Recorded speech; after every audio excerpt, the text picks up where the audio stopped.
diyemiyorum.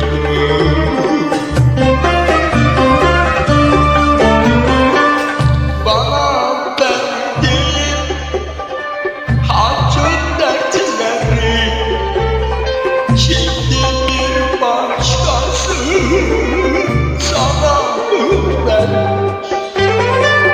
Bana verdiğin acı dertleri şimdi bir başkası sana vermiş. Kahretme kendine, yücedir Mevla. Sabreden kullara mutluluk vermiş, mutluluk vermiş.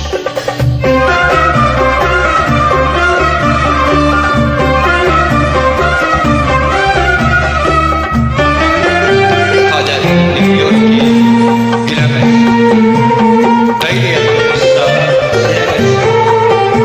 Umut kaçıştır bekleyeceğim, yarın ne olacak bilemez.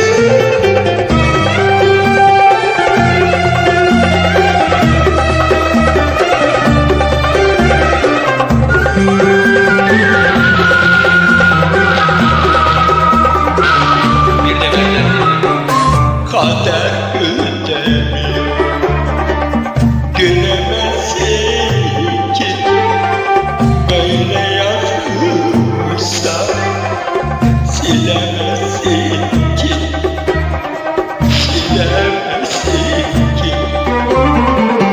Umut kapısı bekleyeceksin, yarın ne olacak bilemezsin ki, bilemezsin ki.